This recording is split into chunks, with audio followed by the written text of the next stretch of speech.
And welcome back to the Murdy Creative Co podcast. I'm your host, Colin Murdy, and today's topic is why I don't rebind books. But first, I want to say thank you to everyone who's supported the company so far. If you haven't got a chance, go check us out on the web at Murdy Creative Co. That's M-U-R-D-Y creative.co. Or you can check us out on Facebook and Instagram by searching at Murdy Creative Co to see the best of our product shots. Follow us, keep up to date with our daily photos, and be the first one to know about new product launches. You can also use the subscribe button at the bottom of our website to be included in all of our new product announcements. Be sure to check out our laser engraving personalization option and exclusive colors on the website, or you can get a blank one on Amazon Prime. Also, if you want to talk to me or any of the staff or any of the other people in our community more directly in a more, I would say, private and communal group chat than perhaps we might otherwise find on a social media platform like Instagram and Facebook, please join our Discord server. We have the link in the top of the description. The Discord server is its own platform. It's managed by us at the company. It allows for us to have different channels where we can talk about things like behind the scenes, podcast topics, suggestions, frequently asked questions, and some of the new prototypes and projects I'm working on. So go join the Discord server. It's a great way to talk to us. And it's a fun way for us to get some more communication out of you guys too. So one of the things that has been a common request since I started this company from the beginning was, can you rebind my Bible? Now, I should say that there's something heartening about the fact that it's always the Bible that people are asking about, right? It's that they read it so much. It's a family heirloom. It's something they love, and that's why they want it rebound, right? And rebinding a Bible, for example, as a specific book is not necessarily much different than other books. It does have some unique challenges to it, mostly the fact that the pages in almost every Bible are wafer thin. But other than that, most of the time, it's not particularly challenging compared to, or any more challenging, I should say, than any other rebinding process. And we have never, as a company, offered rebinding as a service, and there's a couple of reasons why. One, the process of rebinding a book is very delicate. It is very difficult because there's a lot of unknowns that you just can't find out until you dive into it. And so that kind of complicated, delicate work is just it's challenging to find people who can do it, right? It's a difficult thing. Furthermore, the process of rebinding a book is actually very different than anything else we do in the workshop. So the gluing, the stitching that go into rebinding a book is a lot of the process. And we don't do any gluing or stitching in the workshop. So the leather part is actually relatively straightforward on a book. And that's the part that we specialize in. The internal rebinding process is far more challenging. But that being said, I had a good friend of mine who I've known since college. We went to Austria together. He is a great guy. He actually asked me about this about 3 years ago. I said no at the time, but he wisely brought it with him. He brought an old Bible to me.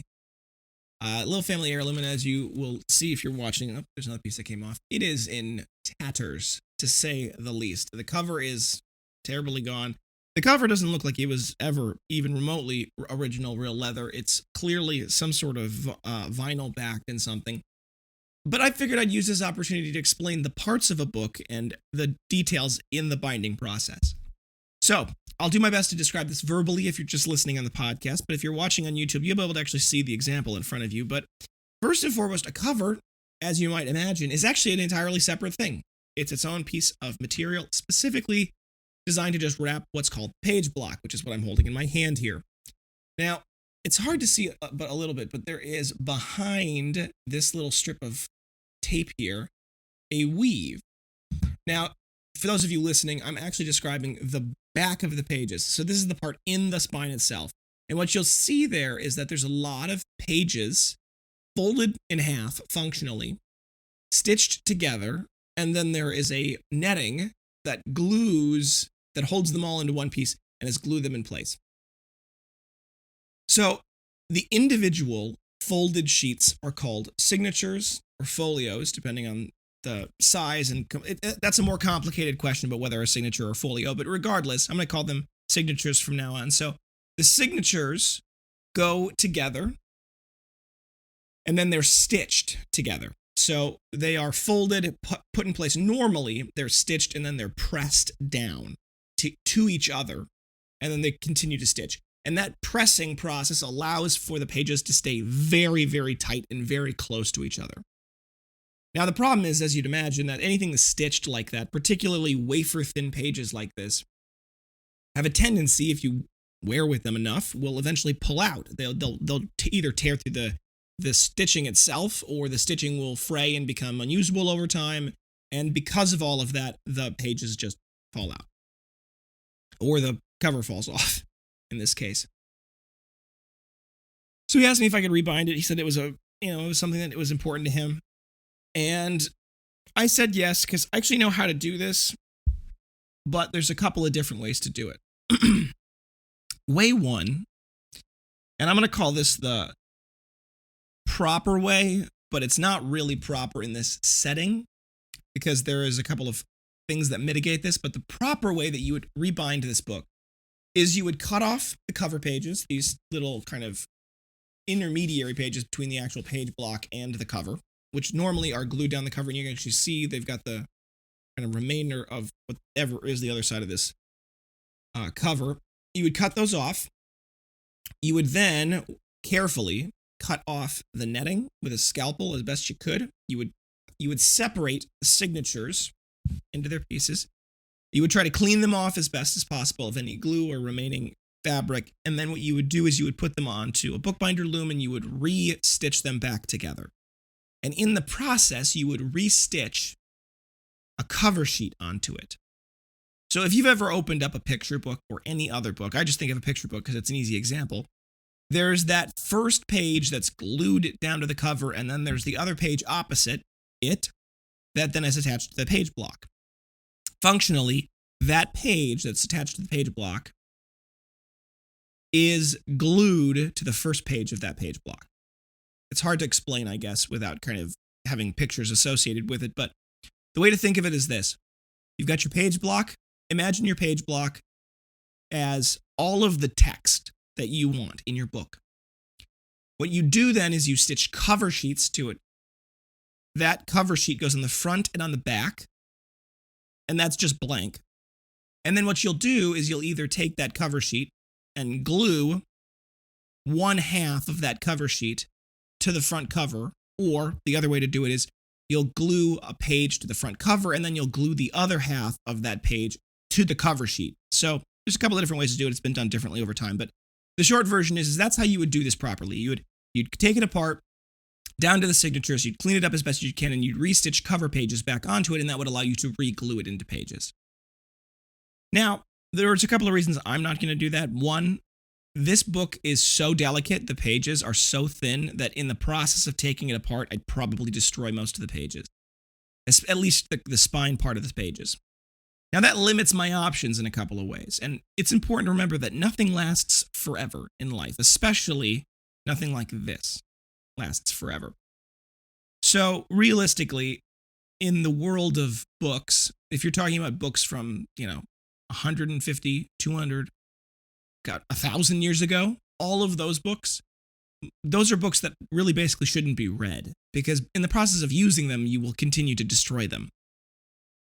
But I digress. Anyway, so here's the way I'm actually probably going to do this. And this is what I've talked about this with him. Like, he knows that this is what's going to happen. And there's some advantages and disadvantages of the process. So for this one, what I'm going to do is I am going to pull off whatever this little spine tape that's in the spine here that covers up the netting, because I actually want to expose the netting.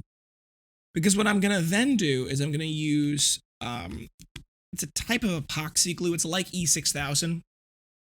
For those of you who know, it's a glue that goes on and dries like rubber, almost.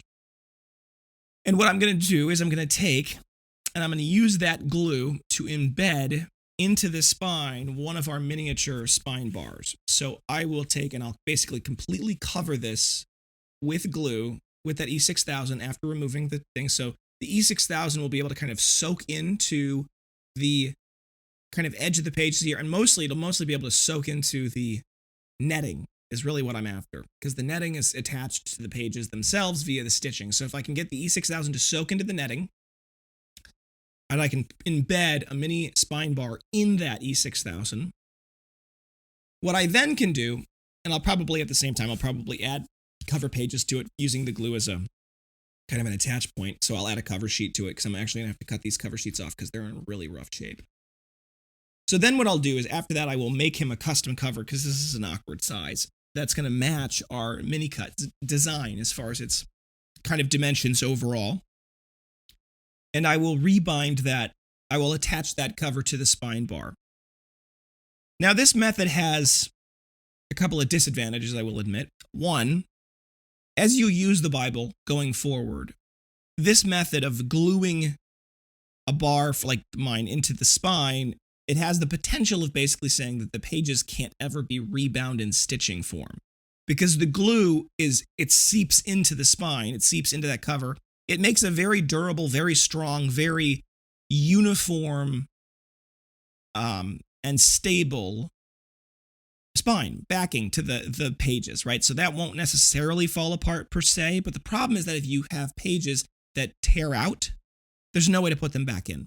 There's no way to rebind them back in at all. Now, the good news is that's not really a thing. It's really difficult to do that anyway. But to do this process will likely make for a better cover. It'll allow for me to I'll probably end up making more than one cover of our leather, just a couple of colors, because that way he can swap them out if he wants to change colors. And it'll protect the pages better. And it'll allow for him to have a way to keep the Bible closed, right? Because I think that's a part of this issue, that a lot of these Bibles, when they get thrown in bags and they don't have them, they're not basically forced closed like with our pen loops. They have a tendency to kind of warp in the book, which can put a lot of extra pressure on the spine. And this one, as he said, was in his motorcycle bag for a while. So all in all, that's kind of how it is. Now, after describing that process to you and the complexity that goes involved, and this is with something that's already kind of, I'm in the process of rebinding it. I'm not doing it necessarily the way it's supposed to be done. I'm doing it the way that I think is the best way in this case. You can see how it's very, very challenging and very difficult to do the rebinding process. And that's why there's not that many people that rebind books truly. And if I were to do this the proper rebinding way, where you take it all apart and you restitch it together and you put it all back together, not only would that require equipment I don't have, it would also require probably 20 hours. That's a guess, but I'm based off of what I think it would take from time. It would take about 20 hours, which, if you can imagine, even at minimum wage, 20 hours is a decent amount of money, right? And it's hard to get people to work for anything other than $15 these days.